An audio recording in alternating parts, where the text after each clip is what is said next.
It's really key in a relationship with a narcissist or a toxic person to set up and have solid boundaries.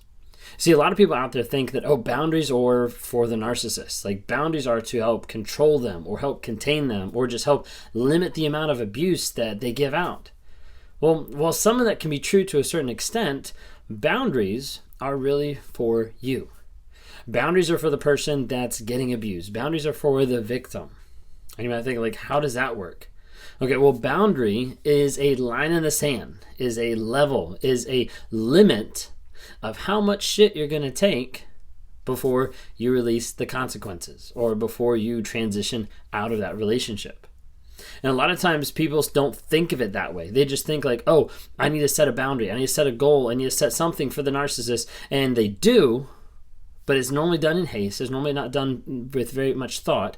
And when they do that, they end up not establishing clear consequences at the end of it. So as a result, that boundary gets broken. That boundary gets stepped on. That boundary might get obliterated.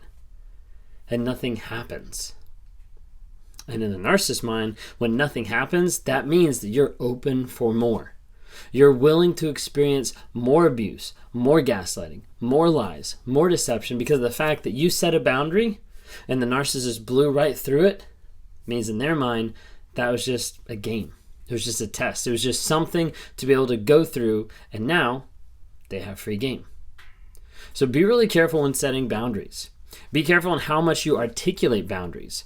Telling a narcissist all of your boundaries can lead to just conformity and not true change. If you tell them, hey, this is how you have to perform to stay in my life. This is how you have to do to be able to still have a relationship with me. And all of a sudden they go out and they do all those things.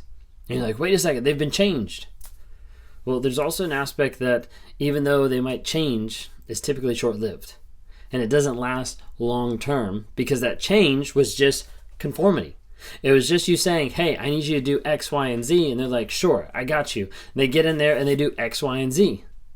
But X, Y, and Z only stay there for a couple weeks, a couple days, a couple months. And then you find that you're back in the same abusive cycle over and over and over again because you gave them another chance where they said, hey, I'm going to change. And then they never did.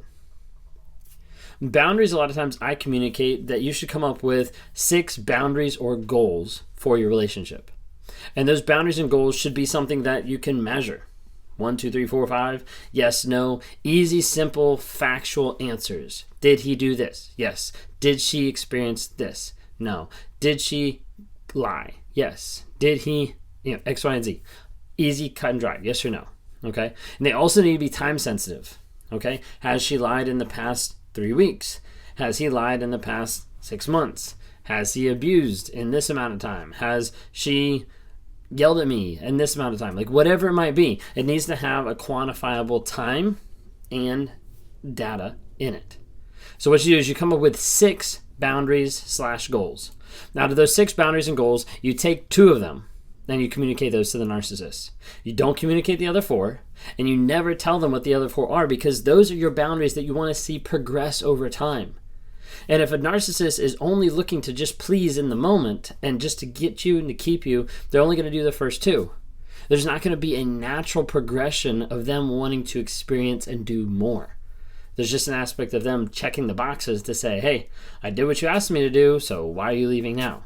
While at the same time, they switch back and continue the abuse that they've had the entire time.